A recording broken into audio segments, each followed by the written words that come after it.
5ই August আমার জন্য একটা বিশেষ দিন। এই দিনই আমার আত্মগোপনে যাইতে হয় 2018 সালের 5ই আগস্ট। আল্লাহর কি অসীম কুদরত, ঠিক 6 বছর পরে হাসিনা শাহীর পতন ঘটে সেই একই দিনে। সে দিল্লি পলায়। আজ সেই মহিমান্বিত দিন, যেদিন আমরা বিজয়ী হয়েছিলাম। মূল আলাপে যাওয়ার আগে আমার আত্মগোপনে যাওয়ার ঘটনাটা একটু জানে নি। আপনারা অনেকেই হয়তো জানেন না, জানার আগ্রহ আছে। 2018 সালের 5ই আগস্ট তখন নিরাপদ সড়কের আন্দোলন চলতেছে। ওই দিনই ফটোগ্রাফার শহীদুল আলম গ্রেপ্তার হন। আর আমাকে ডিজিএফআইয়ের কচুক্ষেতের অফিসে ফোন করে ডাকা হয়। বলা হয় চা খাইতে ডাকতেছে, কারণ আমার সাথে আলাপ আছে। তো যে কোনো জায়গায় সে আলাপ হইতে পারে, আমার বাসায়, অফিসে, কোনো কফি শপে, কিন্তু তাদের হেড অফিসে কেন? কোনো উত্তর নাই। আমি কইলাম অন্য জায়গায় আসেন, আমার অফিসে আসেন, বাসায় আসেন। এটা কফি শপে যাই, ওনারা যাবেন না। আমাদের চাপাচাপি করে ওই সন্ধ্যাতেই যাইতে হবে, ওনাদের অফিসে ঢুকতে হবে আমাদের। তখন আমি অধিকারের সাথে কাজ করি, গুম নিয়া, টর্চার নিয়া, ওই আপনার ভাই শহীদুল আলম ওনাদের সাথে গুমের ডকুমেন্টেশন করি। এইভাবে ফোন কইরা ডিজিএফআই ডাকে। আকরামুলকে এইভাবে ডাকছিল। আমি লুকায় পড়ি। পরদিন ডিজিএফআই আমার বাসা অফিস রেড করে। আমার বাসার সামনে পাহারা বসায় 24 ঘন্টা। বাসার লোক বাইরে গেলে তারে ফলো করে। যাই হোক, 5 মাস আমি নানা জায়গায় লুকায় থাকি। এই ছবিটা আমার পরিবারের সাথে শেষ ছবি দেশে। আগের দিন 4 আগস্ট আমার বাবার সাথে আর শেষ দেখা হয় নাই। ওই ছবি তোলার পরে আমার নানার টুপি পড়া মৌলানা বেশে ছবি, দাড়িওয়ালা ছবি দেখেছেন না আপনারা অনেকে? ওই সব সেই টাইমের ছবি। আমার নিয়ে বিখ্যাত পত্রিকা টেলিগ্রাফ স্টোরি করে ওই অগাস্ট মাসে। আমার দুনিয়ার কাছে প্রমিনেন্ট ব্লগার হিসেবে পরিচয় করা দেয়। ভয়েস অফ আমেরিকা ছাপে, আরও অনেকেই ছাপে। যাই হোক, তারপরে 5 মাস পরে আমি ব্যাংকক হইয়া প্যারিসে আসি। এই আলাপ আর দীর্ঘ করি না। আমি সেই কষ্টের যন্ত্রণার ইতিহাস আপনাদের বলতে চাই না, কিন্তু আমি ভয়াবহ সময় পার করছি। সব কিছু শেষ হয়ে গেছে। আমার বাংলাদেশের সমস্ত ক্যারিয়ার ডুম হয়ে গেছে। বাংলাদেশে একটা ব্যবসা ছিল, খুব ভালো ব্যবসা ছিল, সেটা ধ্বংস হয়ে গেছে। এইখানে চলতে পারি না, অনিশ্চিত ভবিষ্যৎ। কি করব, কোথায় থাকবো, এ বয়সে চাকরি খুঁজে পাবো কিনা জানি না।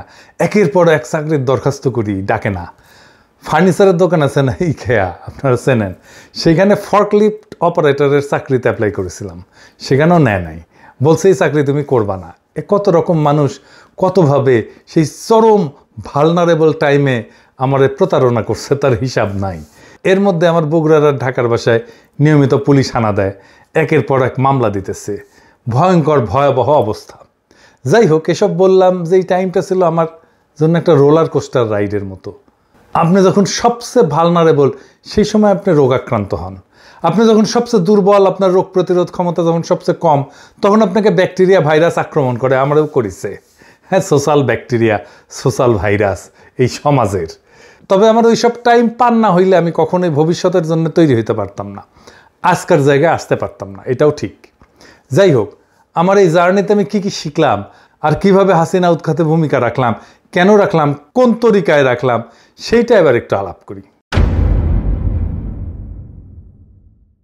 আমার এই জার্নিতে সবচেয়ে বেশি যে উপকার হয়েছে তা হইতেছে, আমি তো নাস্তিক ছিলাম, একদম পার নাস্তিক। সেইখান থেকে আমি বিশ্বাসীতে পরিণত হয়েছি। আমি সৃষ্টিকর্তার দিব্য উপস্থিতি আমার মধ্যে টের পাই। এটা কত বড় উপহার মানুষ হিসাবে, তা অবিশ্বাসীরা কখনো বুঝবে না। আমার মনে কোনো মৃত্যু ভয় নাই, আমার কোনো কিছু পাওয়ার আকাঙ্ক্ষাও নাই সৃষ্টিকর্তার সন্তুষ্টি ছাড়া। আর আমি জানি, আমি যদি মানুষের, মানব সত্তার, দেশের সামান্যতম উপকার করতে পারি, এই দুনিয়ায় সৃষ্টিকর্তা আমাকে রক্ষা করবেন। কথাটা সত্য। আমাকে মাটিতে হুতায় ফেলার চেষ্টা করছে একজন না, একাধিক মানুষ। কতজন? বাঙ্গু সুশীল, বাম, হিন্দুত্ববাদী, সো কল্ড সেকুলার, নাস্তিক, আওয়ামী লীগ, কেউই পারে নাই। আমি জানি পারবেও না। আমি এই অ্যাক্টিভিজমে আবিষ্কার করলাম বাংলাদেশের সবচেয়ে বড় সংকট। সেটা হইতেছে বাংলাদেশকে একটা রাষ্ট্র হিসেবে গড়ে উঠতে দিতে চায় না কে? ইন্ডিয়া। তার অখণ্ড ভারত কল্পনায় বাংলাদেশ তার অংশ। এটি আমাদের বিপদ। সেই বাংলাদেশ অংশকে সে আদর্শিকভাবে পদানত করবে, অথবা এমন শাসক রাখবে যে তার অনুগত। এটাই হাসিনার শাসন। আর সেই শাসন একটা ফ্যাসিস্ট শাসন হয়ে উঠবে, কারণ সেটা সংখ্যালঘুর শাসন। সে হাসিনার শাসন টিকে থাকার প্রধান এবং প্রথম শক্তি তার সো কল্ড লিবারাল সেকুলার প্রগতিশীল শক্তি, যেটা তাকে ঘিরে রাখে। এই লিবারাল সেকুলার শক্তি ঘুরে ফিরা ভারতের বয়ানি ফেরি করবে। এই শক্তিটা ভয়ানক, কারণ তারা সংখ্যায় দুর্বল। এটি ঠিক রুয়ান্ডার মতো। সেটা কীরকম? রুয়ান্ডার দুই জাতি ছিল, হুটু আর তুৎসি। পূর্ব আফ্রিকার দেশ রুয়ান্ডা এবং বুরুন্ডির প্রধান জাতিগোষ্ঠী। হুটুরা সংখ্যাগরিষ্ঠ। রুয়ান্ডার জনসংখ্যার প্রায় 85% ছিল হুটু, আর তুৎসিরা ছিল সংখ্যালঘু, 14 থেকে 15%। এই তুৎসিরা ঐতিহাসিকভাবে গবাদি পশু পালন করত এবং তারা জমিদার শ্রেণী ছিল। বাঙ্গুল্যান্ডে যেরকম জমিদার শ্রেণী ছিল কলকাতার হিন্দুরা, ঠিক সেই রকম তারা ছিল সমাজের অভিজাত শাসক শ্রেণী। জার্মান এবং পরে বেলজিয়ান উপনিবেশবাদীরা তুৎসিদের উন্নত শাসনযোগ্য জাতি হিসেবে চিহ্নিত করে। তারা প্রশাসনে, শিক্ষায় প্রাধান্য দেয়, ঠিক একইভাবে বাংলাদেশে যেটা ঘটছে। ফলে হুটুরা সংখ্যাগরিষ্ঠ হইয়াও রাজনৈতিক বা অর্থনৈতিকভাবে বঞ্চিত থাকে।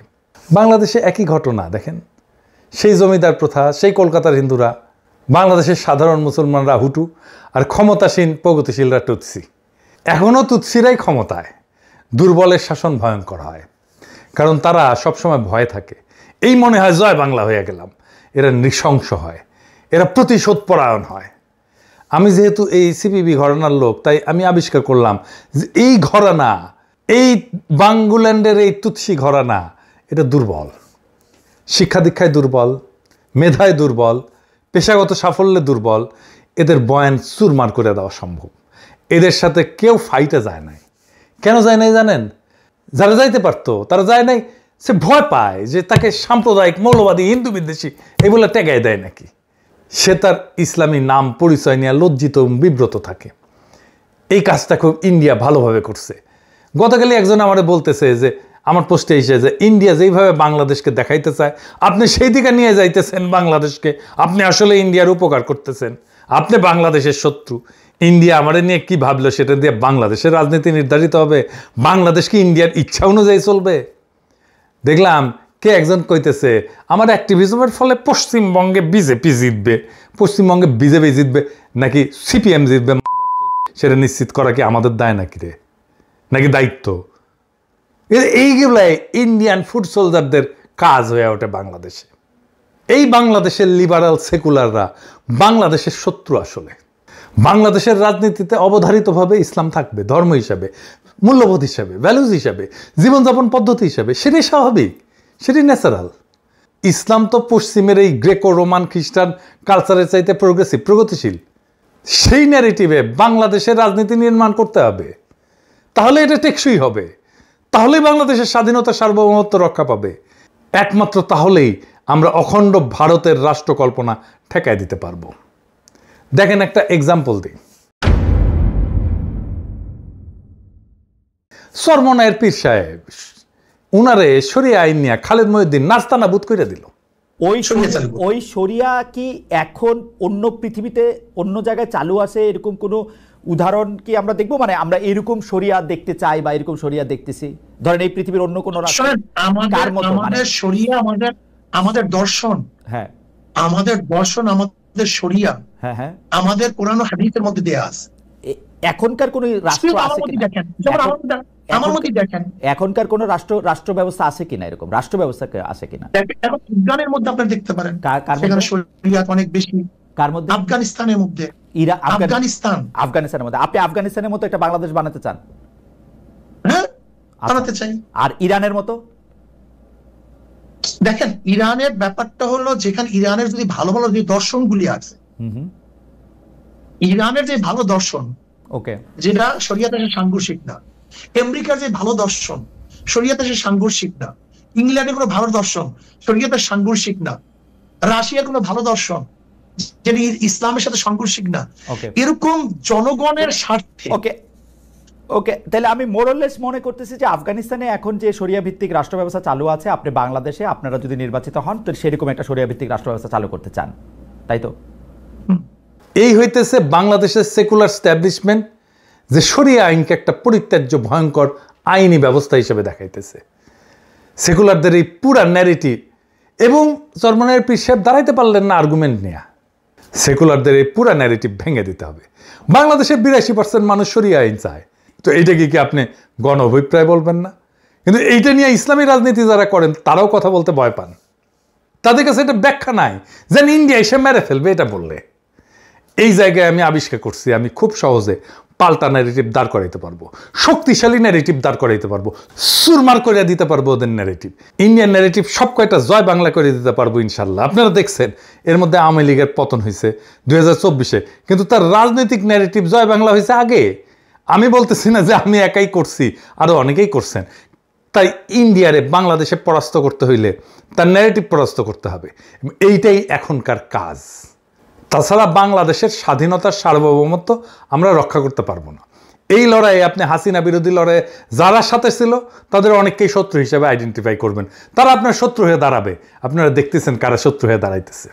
আমি আমার এই অ্যাক্টিভিজমের মধ্যে আবিষ্কার করলাম এই হাসিনা বিরোধী লড়াইয়ের মূল ভ্যানগার্ড হবে মাদ্রাসা পড়ুয়ারা, ইসলামের চেতনায় বলিয়ান সাধারণ মুসলমানেরা। তাই হয়েছে আন্দোলনে মাঠে মাঠে নামাজের জন্য দাঁড়ায় যাওয়া বাংলাদেশে আগে কখনো ঘটে নাই।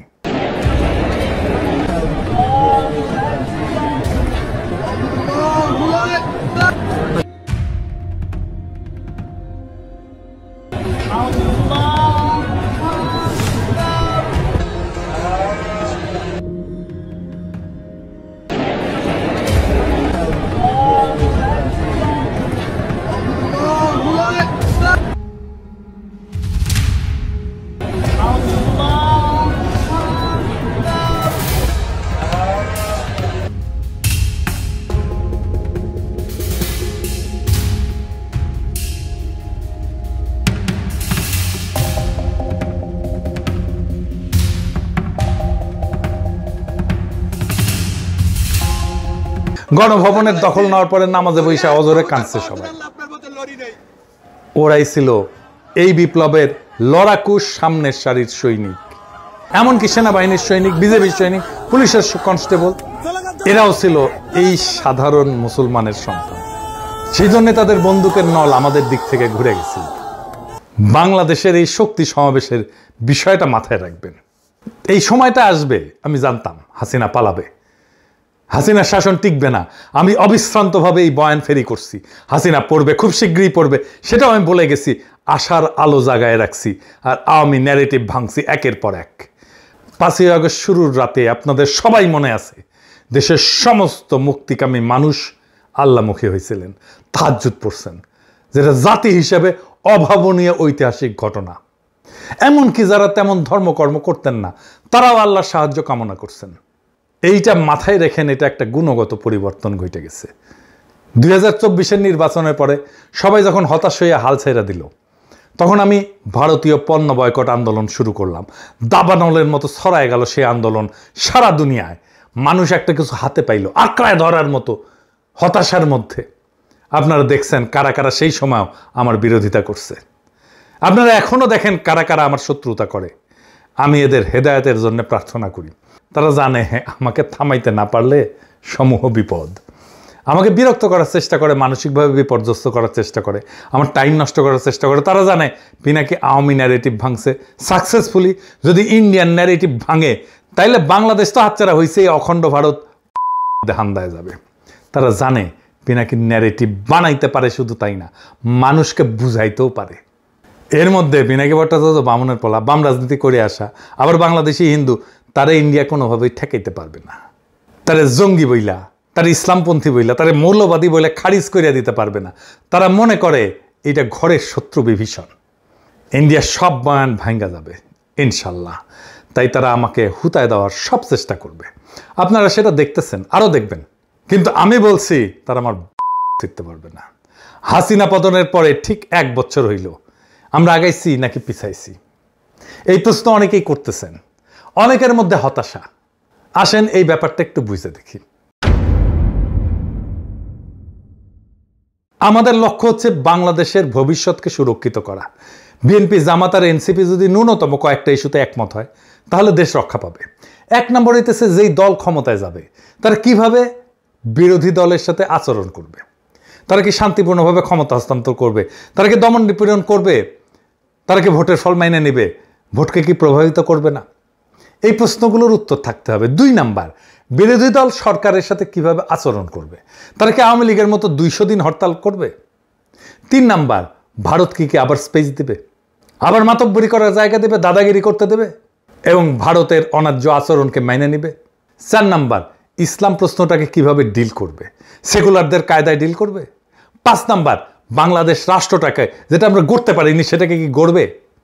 দেখেন, এইটাকে যদি আমার ভবিষ্যতের পলিটিক্যাল ইকোসিস্টেম হিসেবে কল্পনা করি, সেইখানে দেখেন এই 3 দল এনসিপি, জামাত, বিএনপি এই সমস্ত পয়েন্টে একমত হইতে দ্বিধা করবে না। এবার বলেন তো বিএনপির ভাইরা, আওয়ামী লীগ কি এর কোনোটা মানবে বা মানছে বা মানার ইতিহাস আছে? নাই।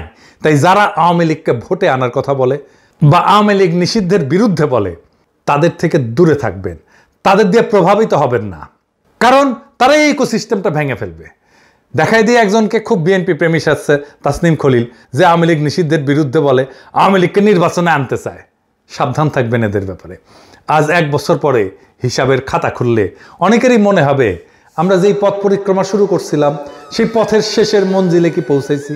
যেই মঞ্জিলের উদ্দেশ্যে যাত্রা শুরু করছিলাম সেই মঞ্জিলের ধূসর ছায়ার আহ্বান কি শুনতে পাই? প্রিয় দেশবাসী, একটা রাষ্ট্রের নির্মাণ আর অগ্রযাত্রার পথে শুধু যাত্রা আছে, শেষ নাই। পেছনে যাচ্ছিল, সামনেও তাই। এই পথে তীর্থ নাই, আছে তীর্থযাত্রা। আমরা সবাই সেই তীর্থহীন তীর্থের যাত্রী। কবিতার ভাষায় বলি, আজও তাই এ পথের শেষ নাহি পাই। জীবনের প্রথম প্রভাতে বিনা দ্বন্দ্বে বিনা প্রশ্নে উন্মুক্ত দুহাতে তীর্থপথ মহাদীক্ষা করেছি গ্রহণ। দিবসান্তে আজ যেন মন নাহি ভোলে সেই দীক্ষা তীর্থ নয়, তীর্থপথ আমাদের মনে যেন রয়। ইনকিলাব জিন্দাবাদ।